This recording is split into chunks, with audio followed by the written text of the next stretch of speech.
welcome back to another whiskey review with me, the Whiskey Novice. I think from memory this is review number 11, but I could be wrong because I'm sort of losing track of where I'm at. But I'm going to get some of this in the glass and we'll talk about it. I'm still in the process of doing my, as I say, I've called it a whistle stop tour of the regions of Scotch whisky. And we've done the lowlands, we've done the highlands. Yes, and this time we are moving to Speyside.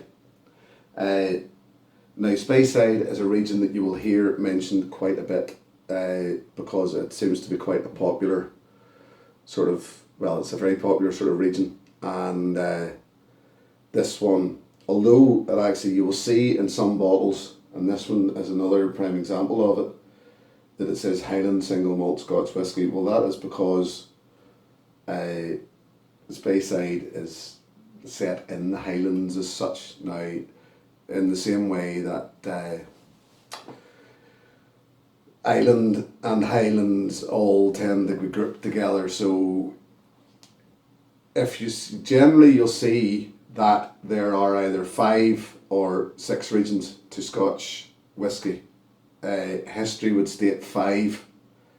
I like to think there's 6 because I separate the islands from the Highlands for the simple fact that in my head, or to my palate, island whisky, I'm separating it because of the whiskies, because island whisky is so much different. You could nearly make every island an individual region of Scotland, but it gets a bit out of hand at that point, as I understand. So I will actually be doing 6 regions of Scotland because I have separated the islands from the Highlands. This, as I say, is we'll get to that at a later point. This is from Speyside, which is up there in just down around the corner from Inverness, I believe. And this one, the distillery in particular, is in Ballindalach, and it's one of 50 something distilleries in Speyside. It's the most abundantly populated region, Scottish region, for the amount of distilleries that's grouped in there to this relatively small region in the scheme of things. And if you look at the size of the Highlands as a region, and Speyside's just this pocket in it. And Glenfarclas is one of very, very few, 2 or 3, I believe. Could be wrong there, but I believe there's only 2 or 3 family-owned distilleries. This one owned by a family called Grant, and it sort of stands out in that there's Springbank is family-owned. I can't, off the top of my head, I can't think of any other Scottish distilleries, but there might be others, I'm not sure.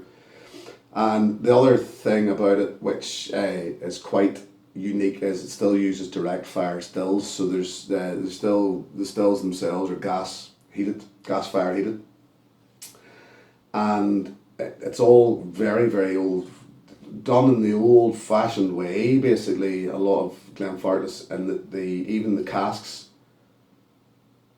are still matured in Dunnage warehouses.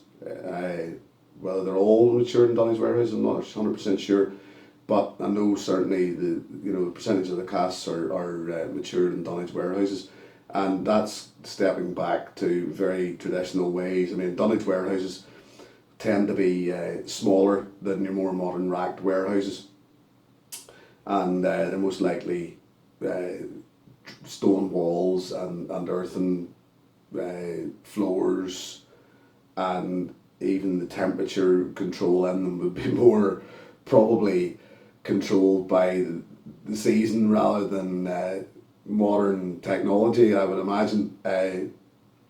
So that's in very simple terms, that's Dunnage warehousing. As I say, whether I've hit all the facts on it there or not is entirely up to yourselves. Right, let's get on to this. Now, what we do know about Glenfarclas 10-year-old. I'm hitting a few 10-year-olds at the moment because the last one, the Glenmorangie, was 10-year-old. This 10-year-old believe maybe the next couple of reviews are going to be 10-year-olds as well. Aged for 10 years, bottled at 40%, natural colour. I would say there's probably a bit of colouring. No, sorry, not colouring. It's been chill filtered. That's what I was going to tell you. It hasn't been coloured, but it doesn't claim here whether or not it's been chill filtered. So I would suggest that it has. And this is finished in sherry casks. I never actually checked to see. I think it's maybe, can't remember whether there's what the full influence is, but I'm sure somebody will let me know. But there's certainly sherry casks involved at some part of the process. So yeah, and I mean the sherry just comes straight out of the glass. It's the first thing really you would say you pick up on, because sherry becomes a thing that you notice in an awful lot of whiskey producers use. Either you'll have peated whiskies or sherry or bourbon, you know, and it becomes something that your nose and your palate get used to, is spotting sherry, basically in the maturation process. And I find it something, and others have said no and disagree with me, but I find an awful lot of sherry influence on Speyside. Speyside whiskey tends to be, you know, when there's sherry involved, it's in Speyside almost.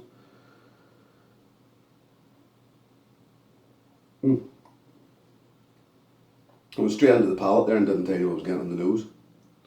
Kind of ahead of myself, you see. Creamy toffee, quite sweet. Honey, but yet again be sweet honey. You know,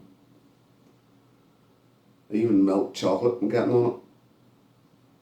And rich sherry notes. I mean, when asked to describe sherry notes, generally I would say, you know, you're looking at honey and dried fruit, raisins, currants, the sort of thing that you'll find in fruitcake. And I mean, that nose is, you find hints of fruitcake on the nose.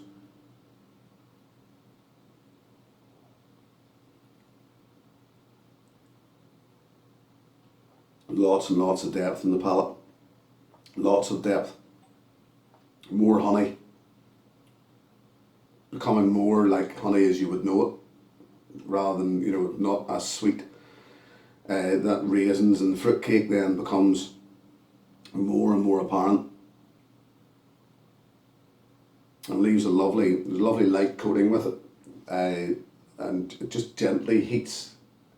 The heat radiates with it, you know, it doesn't just hit you with a bang, it comes in slowly.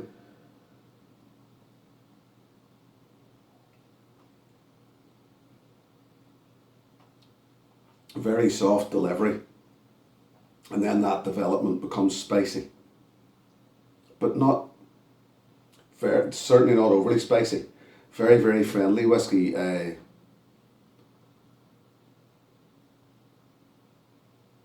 Lovely delivery, lovely development.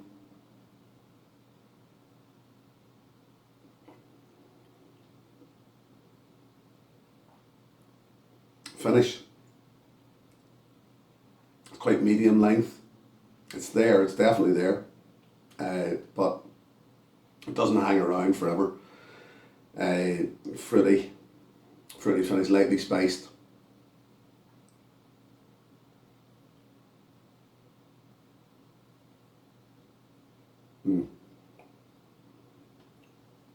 Very nice indeed. I'm going to give it just a touch of water and say this is bottled at 40%, so you don't want to overdo it. A couple of drops just to see what it does. More so because, I mean, you wouldn't want to overdo it. You could drown it, I would imagine, quite quick. Although the sherry should hold its own, I would hope.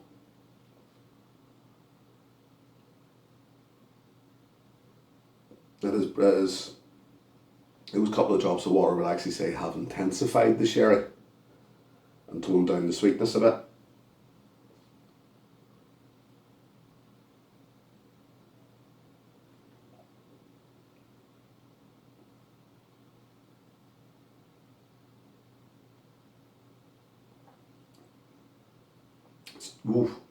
It's actually brought more spice to it. The water, it seems to have turned up the dried fruit on the palate. So there's those raisins and fruit cake become that bit more rounded, even more like fruit cake, thick and dense.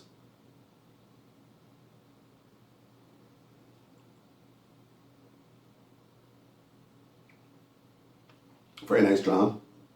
Very nice indeed. Now,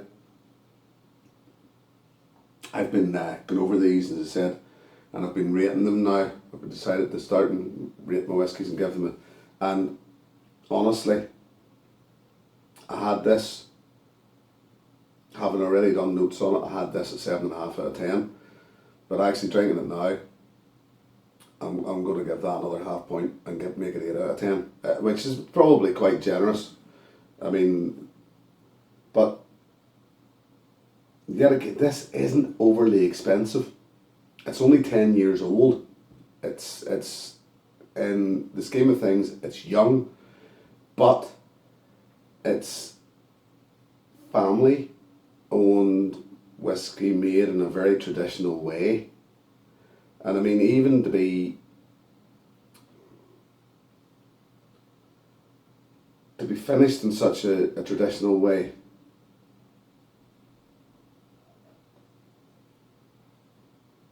it's very, very well made. Very well made. In my opinion. So yeah, Glenfarclas, 10-year-old, I'm going to say 8 out of 10.